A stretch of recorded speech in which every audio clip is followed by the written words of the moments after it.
Jodie, thank you for joining us. If I'd have said to you a year and a half ago that you wouldn't play rugby league for a year and a half, of course, no one would have believed me. Just how difficult has this been from a rugby perspective over the last 18 months or so? Yeah, it's been tough. I think everyone's found it really hard. And it's not just rugby wise. Obviously, everyone's got the personal challenges they've been facing throughout this pandemic, but rugby's that release for a lot of the women. And obviously we love it or we wouldn't do it. So yeah, 18 months without a game is a long time. I've been really impressed with the girls across the board, and obviously particularly at Saints, because I'm around those all the time, at how much they've worked really hard and kept motivated with all this extended time off. And the girls are looking really good, really strong, really fit, ready for the season. So it's been tough, but hopefully we'll be able to put on a show this weekend and prove why everyone's been missing it so much. And obviously, we've all been looking forward to restaurants reopening and shops and definitely hairdressers for me. But how high up did rugby league rank on that list for you of things that you just couldn't wait to get back?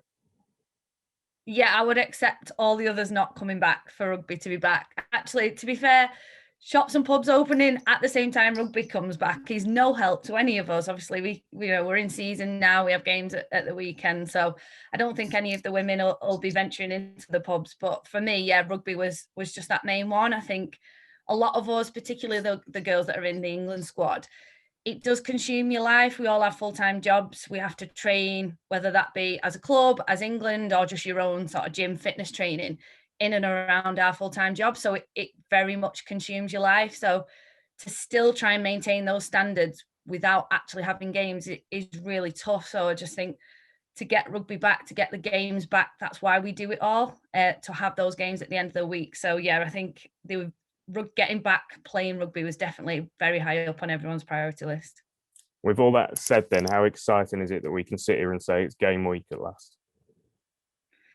So exciting. I've been counting down the days. I remember when we finally got the fixtures and we knew when the first game would be, it felt like forever away. And at each training session, obviously we've been counting it down, 4 weeks today, guys, 3 weeks today. So to be able to say it's game week this week is pretty special. The girls you can feel in training are all just buzzing and excited to get out there on Sunday. And I know that'll be the same across the board. And 2019, it's probably fair to say, a bit of a frustrating year for you from a St Helens perspective. As much of this break, the frustration being just itching to put that right. Yeah, I think that's what made things worse. We just were desperate to get back out there after the disappointment of 2019. Going out in two semi-finals for us was a real underperformance. We definitely thought we were a finals team and very much, contenders to win the grand final and to win the Challenge Cup. And I think we underperformed really for what we could have done that year. So to then have to live with that disappointment for an extra season because we didn't get a chance to put it right last year was frustrating. But at the same time, if I look at the development of the squad from what we had in 2019 through to now, I say we underperformed then. If I look at the squad now, I just think, wow, we could do something really special this year. We've added some fantastic names to our squad. We've got Carrie Roberts, Amy Hardcastle, obviously a really well-known name in the women's game, as well as others that have been brought in and really added to the strength of our squad. So it's looking really positive for this year. And I think all the focus for us at training has been around making sure that we don't repeat the errors that we made in 2019. We managed to keep our head, keep composed in those big games so that we can achieve what we know we can as a squad this year.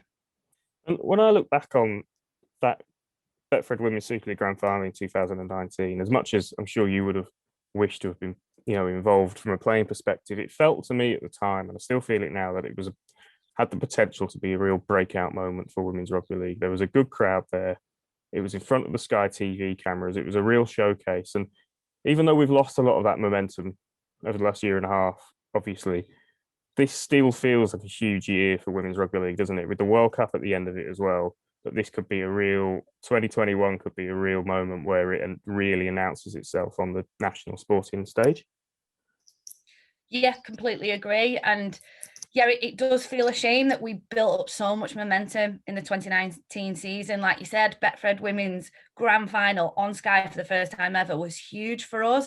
And I know even the teams and the women who weren't part of that final really felt how big of a deal that was for the women's game, and that it's just going from strength to strength. So to lose last year and sort of lose a bit of momentum is really disappointing. But like you said, 2021 is such a big year for Women's Rugby League that I think that's kept that momentum going and meant that we haven't sort of took a massive hit, I don't think, in regards to where it's going and the trajectory. I don't think we'll go backwards. I genuinely think we'll kickstart this season and you'll just see that momentum then continue. And I know in the off season, I really noticed how many young girls seem to be, getting involved social media wise, their parents saying how much they're missing it, asking for, sessions they could do at home, skills, tips, that type of thing, which was really nice to see because they were girls who didn't necessarily have family or friends who played the women's game. They'd just seen it, been inspired by it and wanted to take up rugby league themselves. And this year, I think we're going to see an even bigger boost in that. There was a great report that the RFL released a couple of weeks ago around the women's game and the impact that it's had. And all the figures are so impressive. And that's going from only 2017, so only a few years ago. And yeah, the increase, 53% increase in women and girls playing rugby league, that's massive in just a few years. The number of coaches and female volunteers was ridiculous. It was sort of 300% increase in those sort of numbers. And yes, okay, we were starting from a relatively small base, but I think, that just shows how much momentum we had. And I definitely think that's going to continue this year with such a big World Cup at the end of the season. Focus is for everyone to make sure they're performing now and trying to secure a place in that World Cup squad. How exciting is that for you as a player, the kind of dangling carrot of a home World Cup at the end of this season? Yeah, I mean, that's why we sort of compete England wise. It's tough. Like, we've had a brutal pre-season as England, which has been great, but hard work at the same time. Every Saturday, brutal, 4-hour-long sessions, gym wise, conditioning, loads of fitness testing, which, you can see has had such an impact on the girls. They look so good, like that. You can just see how athletic everyone's looking, and the fitness testings, the scores have gone up and up and up.